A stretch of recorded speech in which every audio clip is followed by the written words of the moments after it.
Hi guys, and welcome to your first mobility flow. Today we're going to be focusing on a flow that focuses on your hips and shoulders. So let's get ready to go. First of all, you're going to take your feet nice and wide, point the toes out, make sure your knees are also pointing out, and we're going to come down into a squat.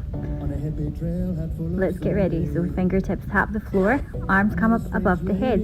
We're going to do 12 reps here. That's 3 and 4,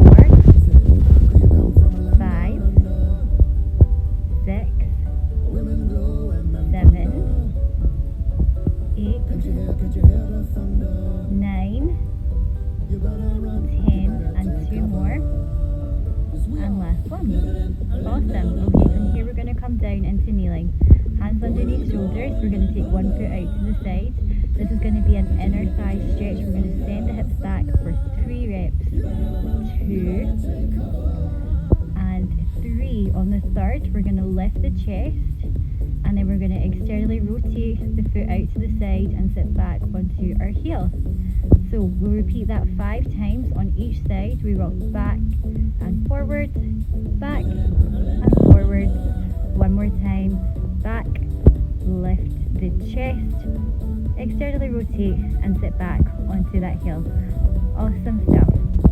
So 3 more times on this side. You should be feeling the stretch all across the inside thigh. So if you have a look at my body, that is going to be on my left leg. I'm going to feel a nice stretch on the inner thigh. Then when we externally rotate, we're going to feel the hip as well. And depending on your hip motion, you'll be able to sit back onto your heel, or you might find that a little bit of a struggle. I'm just going to show you from the side here as well, just so you can see how far back I'm sending my hips, and you can see also that external rotation nice and clearly. So we're going to go for, I think, one more on this side before we switch. Remember to always lift that chest first before we sit back and onto the heels. Alright, let's get ready to switch sides. So moving on now, and this time we'll be feeling the right inside thigh. So hands are nice and flat. Drag your palm of your hand into the floor. Send the hips back.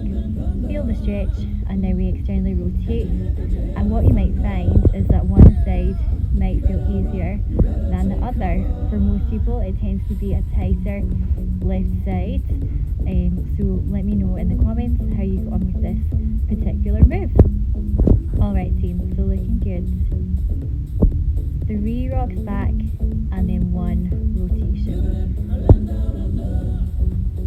Remember to lift your chest.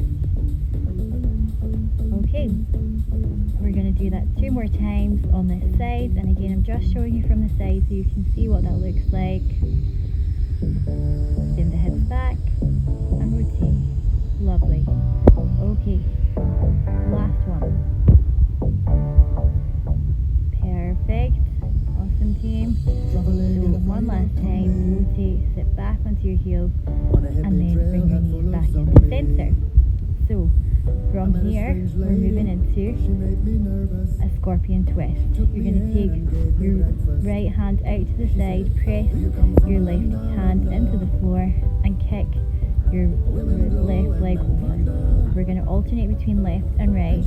So follow the movement I show you on the screen here. This is a shoulder and hip stretch.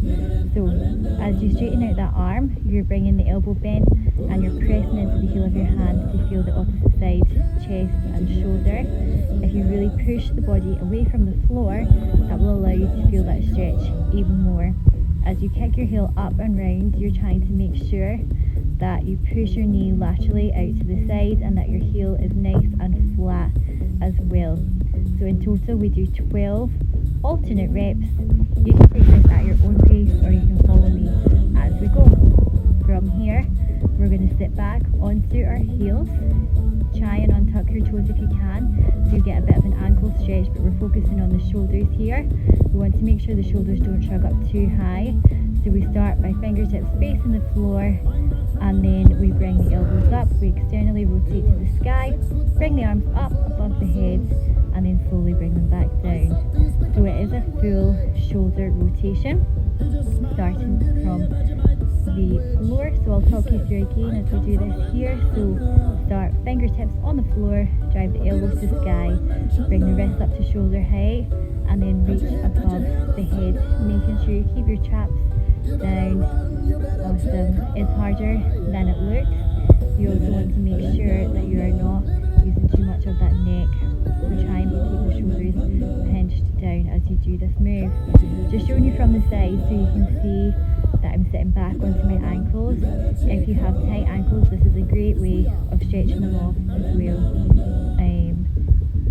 Okay, so we are just going for a few more reps here. Again, just follow me, and that is us.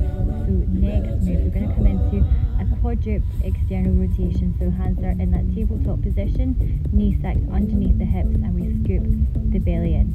We're going to take our right knee out to the side and bring it back down. So you're going to feel this on your right side hip. You're trying to keep your body nice and square and stable. So imagine if I was to have a tray on my back, and as I bring that leg out to the side, the tray would stay nice and still. If that makes sense, this is an analogy I use a lot with my own clients in terms of trying to keep the back nice and flat and the hips square. I'll just show you from front facing as well so you can see. So the knee externally rotates, and then we bring it back down. It doesn't quite touch the mat. We're coming out to the side and down, out to the side and down. So you're looking at 8 reps on each side. So again, you can take this at your own pace, or if you can keep up with me, then awesome. Almost there. Perfect. Okay. So next up, we are going into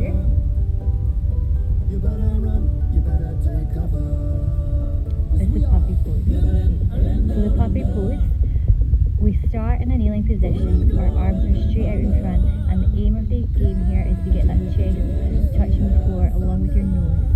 So you let your body slide forward, and then we're just going to hold for 20 seconds. We've got about 10 seconds left to go here. So focus on breathing in through the nose, out through the mouth. Try and stay here if you can. You'll feel that stretch all across the shoulders and chest. Alright, last 2 and 1, and then we're going to release. Slide the hands back in and carefully come out of this pose. So one more move to go, which is your frog rocks. This is a big move for the hips. You're going to take your knees wider than hip width, your ankles are going to touch the floor, and try and get your feet nice and flat as well if you can. So we're going to rock back and then release the hips. So we're trying to stay in one plane of motion here, just driving the hips all the way back and then forward. So just gently release. If you have tight hips, which most of us do, then you should really start to feel this already. You don't want to be sitting back onto your heels. You want to be keeping that same hip height throughout. You just want to gently slide back and rock forward. So you're looking for 12 reps here, and after the 12th one, we're going to go into a static pose. So keep pushing back as far as you can. Oh, I know this burns. Keep going. So now we drop down onto our elbows and onto our forearms, and we're going to hold here for about 20 seconds. So remember, this is your last and final move of the flow. We're going to take a nice deep breath in, and as you exhale, you're going to slide the hips back. Deep breath in, exhale, and see if you can push back any further. That's it, looking good. Okay, nice deep breath in, and as you exhale, can you push back one more time? Awesome work. This should be really tough on those hips.